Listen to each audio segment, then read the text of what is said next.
श्रीमद् वाल्मीकि रामायण बालकांड 51वां सर्ग। सतानंद के पूछने पर विश्वामित्र का उन्हें श्री राम के द्वारा अहल्या के उद्धार का समाचार बताना तथा सतानंद द्वारा श्री राम का अभिनंदन करते हुए विश्वामित्र जी के पूर्व चरित्र का वर्णन।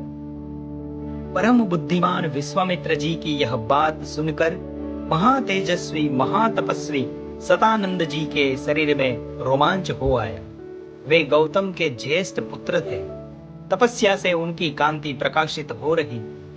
वे श्री रामचंद्र जी के दर्शन मात्र से ही बड़े विस्मित हुए। उन दोनों राजकुमारों को सुखपूर्वक बैठे देख सतानंद ने मुनि श्रेष्ठ विश्वामित्र जी से पूछा, मुनि प्रवर, मेरी यशस्विनी माता अहल्या बहुत दिनों से तपस्या कर रही। क्या आपने राजकुमार श्री राम को उनका दर्शन कराया? क्या मेरी महातेजस्विनी एवं यशस्विनी माता अहल्या ने वन में होने वाले फल फूल आदि से समस्त देहधारियों के लिए पूजनीय श्री रामचंद्र जी का पूजन आदर सत्कार किया था? महातेजस्वी पुणे, क्या आपने श्री राम से वह प्राचीन वृत्तांत कहा था जो मेरी माता के प्रति देवराज इंद्र द्वारा किए गए छल कपट एवं दुराचार द्वारा घटित हुआ था? मुनि श्रेष्ठ कौशिक, आपका कल्याण हो। क्या श्री रामचंद्र जी के दर्शन आदि के प्रभाव से मेरी माता शाप मुक्त हो पिताजी से जा मिली? कुशिक नंदन, क्या मेरे पिता ने श्री राम का पूजन किया था? क्या उन महात्मा की पूजा ग्रहण करके ये महातेजस्वी श्री राम यहाँ पधारे हैं? विश्वामित्र जी, क्या यह आकर मेरे माता पिता द्वारा सम्मानित हुए? श्री राम ने मेरे पूज्य पिता का शांत चित्त से अभिवादन किया था?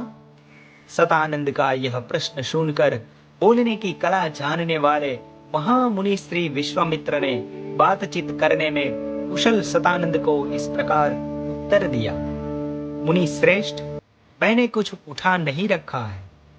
मेरा जो कर्तव्य था उसे मैंने पूरा किया। महर्षि गौतम से उनकी पत्नी अहल्या उसी प्रकार जा मिली है जैसे भृगुवंशी जमदग्नि से रेणुका मिली।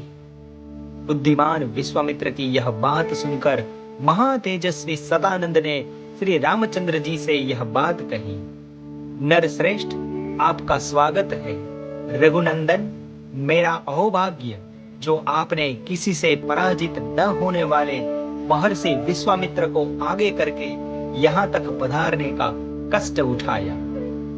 महर्षि विश्वामित्र के कर्म अचिंत्य है। ये तपस्या से ब्रह्मर्षि पद को प्राप्त हुए हैं। उनकी कांति असीम है और ये महातेजस्वी है। मैं इनको जानता हूँ। ये जगत के परम आश्रयी यानी हितैषी है। श्री राम, इस पृथ्वी पर आपसे बढ़कर धन्याति धन्य पुरुष दूसरा कोई नहीं है, क्योंकि कुशिक नंदन विश्वामित्र आपके रक्षक हैं, जिन्होंने बड़ी भारी तपस्या की है।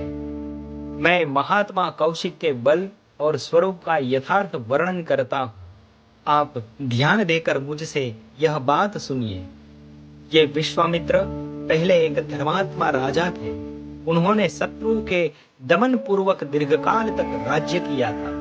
ये धर्मज्ञ और विद्वान होने के साथ ही प्रजा वर्ग के हित साधन में तत्पर रहते थे। प्राचीन काल में कुश नाम से प्रसिद्ध एक राजा हो गए हैं। वे प्रजापति के पुत्र थे। कुश के बलवान पुत्र का नाम कुशनाभ हुआ। वह बड़ा ही धर्मात्मा था। कुशनाभ के पुत्र गाधी नाम से विख्यात थे। उन्हीं गाधी के महातेजस्वी पुत्र ये महामुनि विश्वामित्र है। महातेजस्वी राजा विश्वामित्र ने कई हजार वर्षों तक इस पृथ्वी का पालन तथा राज्य का शासन किया। एक समय की बात है, महातेजस्वी राजा विश्वामित्र सेना एकत्र करके एक अक्षौहिणी सेना के साथ पृथ्वी पर विचरने लगे। वे अनेकानेक नगरों, राष्ट्र, नदियों, बड़े बड़े पर्वतों और आश्रमों में क्रमशः विचरते हुए महर्षि वशिष्ठ के आश्रम पर आ पहुंचे, जो नाना प्रकार के फूलों, लताओं और वृक्षों से शोभा पा रहा था। नाना प्रकार के मृग वहां सब ओर फैले हुए थे तथा सिद्ध और चारण उस आश्रम में निवास करते थे। देवता, दानव, गंधर्व और किन्नर उसकी शोभा बढ़ाते थे। शांत मृग वहां भरे रहते थे। बहुत से ब्राह्मणों, महर्षियों और देवर्षियों के समुदाय उनका सेवन करते थे। तपस्या से सिद्ध हुए अग्नि के समान तेजस्वी महात्मा तथा ब्रह्मा के समान महामहिम महात्मा सदा उस आश्रम में भरे रहते थे। उनमें से कोई जल पीकर रहता था तो कोई हवा पीकर।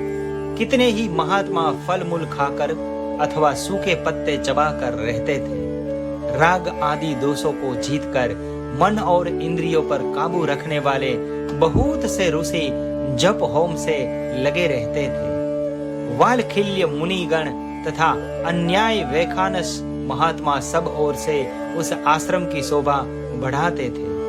इन सब विशेषताओं के कारण ब्रह्मर्षि वशिष्ठ का वह आश्रम दूसरे ब्रह्मलोक के समान जान पड़ता था। विजयी वीरों में श्रेष्ठ महाबली विश्वामित्र ने उसका दर्शन किया। इसी प्रकार श्री वाल्मीकि निर्मित आर्ष रामायण आदि काव्य के बालकांड में 51वां सर्ग पूरा हुआ।